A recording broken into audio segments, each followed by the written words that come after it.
This will be our last section in Chapter 3 talking about sequences. Then we have one other one that will be in Chapter 7.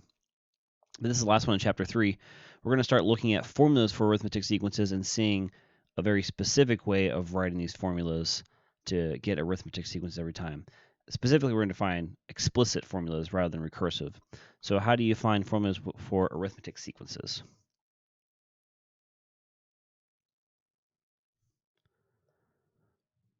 Well, first, what is arithmetic sequence? An arithmetic sequence, kind of like an arithmetic finding the average or arithmetic mean, it's a sequence with a constant difference between each term. Well, what does that mean when you talk about a constant difference? That means, in the definition below, that means it's when you add or subtract the same number to get the next term in the sequence. So a very basic one would be like if I had 0 and I added 2 each time. So it'd be like 2, 4, 6, 8, 10, ... That would be a arithmetic sequence because it's a constant difference where you're adding or subtracting a number.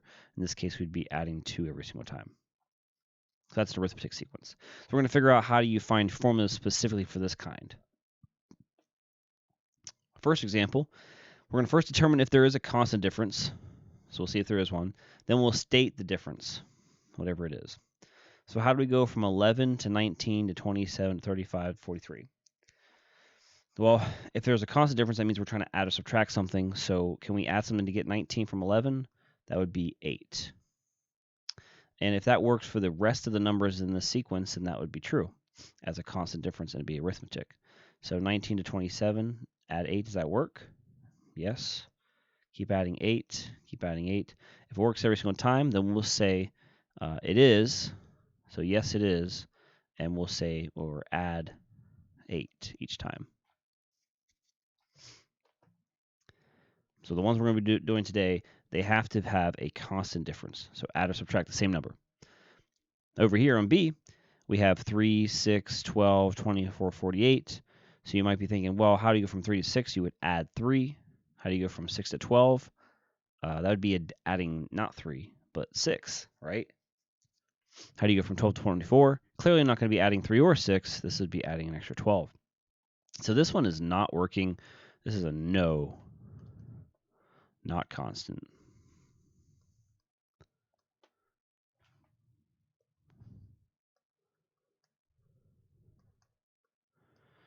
Okay, the third one, we're going to go from 2 to 3, 3 to 5, 5 to 7, and 7 to 11. So we're going to do 2 plus 1, right?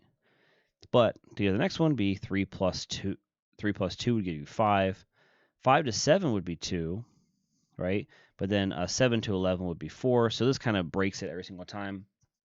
Almost every single term in between is not being added or subtracted. So this would also be a no, right? Not constant.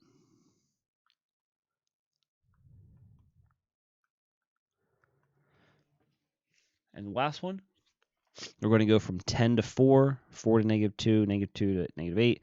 Trying to figure out how do we go from one to the next. We're going to go drop down a total of 6. We're subtracting 6. And does that work here? 4 minus 6, is that negative 2? Yep. Subtract 6 here, negative 8, and subtract 6 here. Just make sure it works for all of them. We'd say yes. And in this case, we are subtracting 6. So subtract 6. So that's what we got to do first. Make sure we have a constant difference to make sure it's arithmetic, and then we can use a formula. But first, let's see if we can come up with our own formula for the next 2 examples. Then we'll state the generic one. So example 2, write the explicit formula for arithmetic sequence. We have 4, 7, 10, 13. And as you can tell, this does have a constant difference because we're going to just be adding 3 every single time. So 4, 7, 10, 13. So first thing we're going to do is we're going to complete this table, and I'm going to show you how to write out the pattern so that way we can make a formula for it at the end. So on the left-hand side is our n value, which is our terms. So the first term is not going to have a pattern or anything like that. Our first term is given to us as a 4. Our second term, we'll fill out the right-hand side first. Second term, we're just going to copy these numbers down, is 7. Third term is 10, then 13. And since we know the constant difference is a plus 3, to get the next term in the sequence, we would get plus 3, which is 16. So here's a pattern how I want you to think of it. We need to try to create some constant numbers that will appear in this pattern. So to get the next term, what I'm going to use is the first term, which is 4, and try to keep that constant. Then we're going to add not just 3 to get 7, but I'm going to do 3 times 1. And that does give you 7. I'm going to try to keep some of these numbers constant so we can make a pattern and then fill out what this is going to be at the end. So the next one would be using the same number again. We're going to use 4 plus, this time we know we're adding 3, but we're going to be adding 3 times not just 1, but 2. And try to notice that this does give you 10, right? This would be 4 plus 6, which is 10, just like this is 4 plus 3, which is 7. So continuing this pattern, if you can see it now, we'll use 4 plus, the next term to get 13 would be 3 times 3. And that would give you 4 plus 9, which is 13. So this pattern is working. We'll do one more. 4 plus 3 times 4. That would be a total of 12 plus 4, which is 16. So it does work. Now, if we can figure out the pattern as to what stays the same and what changes, let's first just write down what stays the same. If we get down here to n, that means any number we plug in. We're going to put n in here somewhere into one of these. The ones that stay the same will stay here. So we'll keep the 4 plus 3. But what's changing is this number, 1, 2, 3, 4. How does that correlate to n? Well, when we plug the number in 1 here, we were on the second term.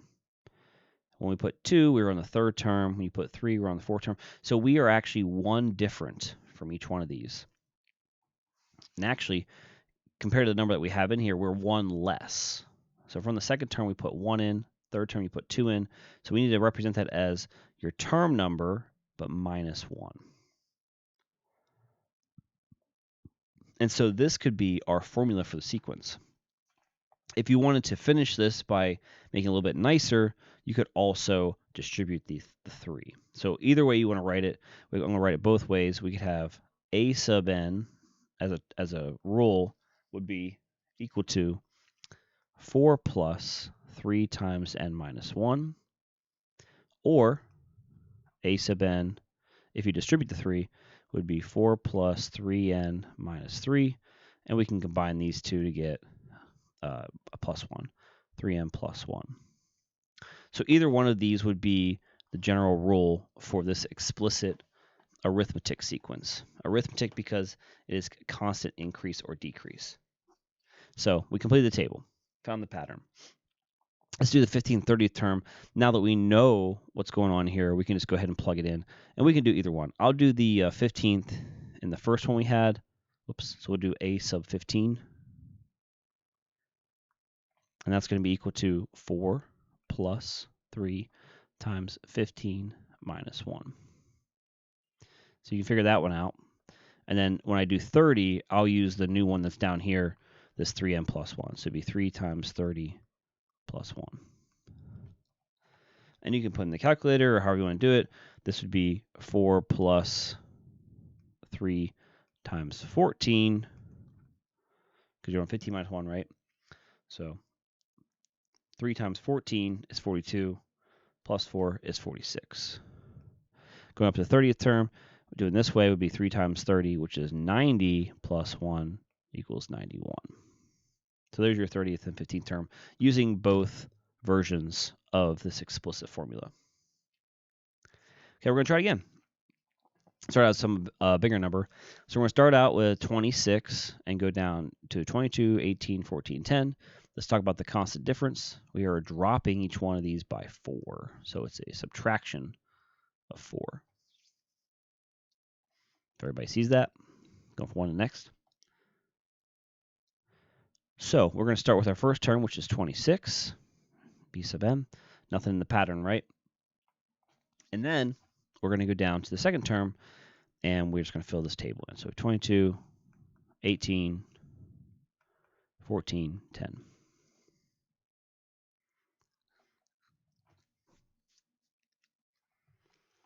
To do the first pattern, if you remember how we started doing this pattern to keep the same numbers, we're going to always use our first term here. So let's use that again. We'll use 26. And we're just going to use our constant difference, this minus 4, like we did over here, where we had plus 3, because we know that's what was happening up here. So this would be a minus 4 times 1. So kind of using the same idea, right? And that should give you 22. And then using the same properties, we'd have 26 again, minus 4. But now we want to subtract a total of 8, so times 2. So this would be 26 minus 8, which should give you the 18. Then we have 26 minus 4 times 3. And we're not going to do this every single time. I just want to show you 2 examples of this. So 26 minus 12, which should give you the 14. And 26 minus 4 times 4. Whoops. That should give you 10. 26 minus 16. So the rule here would be 26 minus 4 times, again, same idea. It has to be n minus 1. And we'll do the 10th and 20th term, and I'll just keep it like this. So this would be b sub n is equal to 26 minus 4 times n minus 1. Of course, you could also distribute it and do it that way, but you don't have to. So we'll do b sub 10 would be 26 minus 4 times 10 minus 1. So we're going to do 4 times 9, and that's 36. So 26 minus 36, right, which would give us a negative 10. So b sub 10 is equal to negative 10.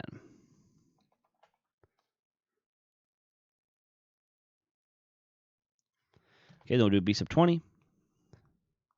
Same idea, we're going to plug in 20. So 26 minus 4 times 20 minus 1. So that's 4 times 19, which is 76. So 26 minus 76, right? And that would give us, let's put it up here, b sub 20 equals, it'd be negative 50. Those would be your 2 answers. So you kind of have to have this formula before you move on and compute the higher terms rather than having to constantly just take this and subtracting 4. We got 2 examples left with a definition. So from our examples we just did on 2 and 3, we're going to write down the formulas we found for the following examples. So 2, we had, I'm going to use this one here, a sub n equals 4 plus 3, okay. A sub n equals 4 plus 3 times n minus 1. And the most recent one we had was 26. This is b sub n equals 26 minus 4. Minus 4 times n minus 1. Now what I'd like you to do is come up with your general rule for what you need to find any explicit arithmetic sequence. So what do we need every single time we do these? Just as a quick recap, every single time we wrote out the first number, it always was the first term. So we always need the first term. So I always need first term. What's the other thing that's constant in this? The number that comes up next to it is always our constant difference.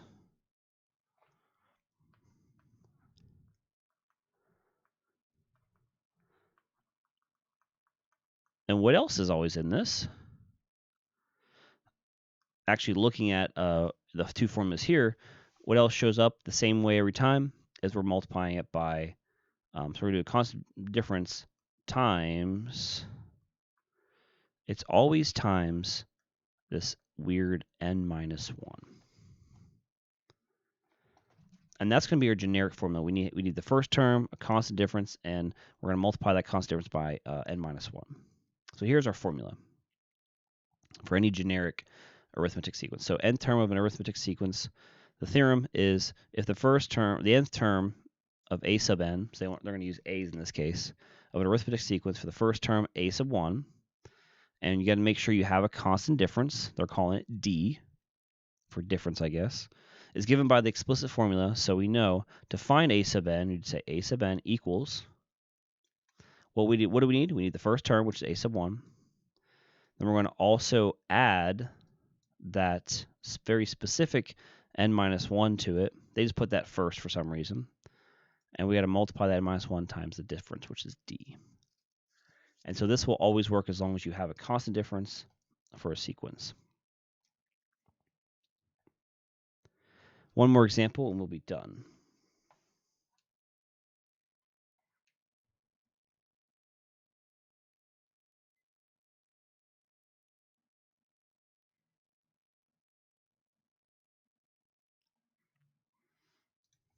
Last one, example 5. And you can do the huddle and everything else. All right, let's see if we can find one of these. An arithmetic sequence has an initial term of 29 and a constant difference of 16. Find an explicit formula that could be used for the sequence. So just so you know, when it says a constant difference of 16, since it's a positive number, that means we're going to be adding 16. So using our formula back here, we have our first term, we have our constant difference, and we have to include an n minus 1. So we'll say explicit formula. Let's go ahead and use, what do we use? We use the a sub n, I guess. A sub n is equal to our first term, which is 29. And we're adding 16 times n minus 1. That's the whole thing. That's the whole thing.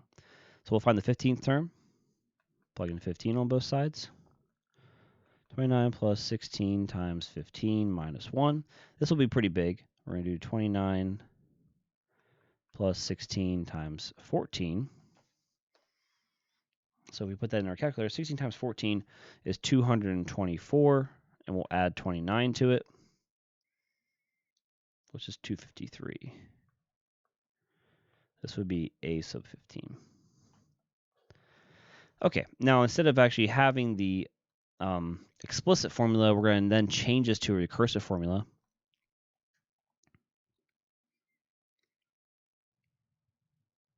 So we should know what the first term is. The first term is 29. So we're going to do recursive means we have to use our curly bracket one. So we're going to say a sub 1 is 29. And then to get the next term, we take the previous one, which is a sub n minus 1, taking 29, and we're just going to be adding 16 every time. So it should be plus 16. And don't forget, it's 4 integers. And however you want to do it, you could do n is greater than 1, which I will, or you could do n is greater than or equal to 2. So you can go from explicit to recursive and back and forth. You just need to know your first term and your constant difference every time. And that's it for lesson 3.8. Now you can finish the huddle, 3 of those, and some mastery wants to try as well.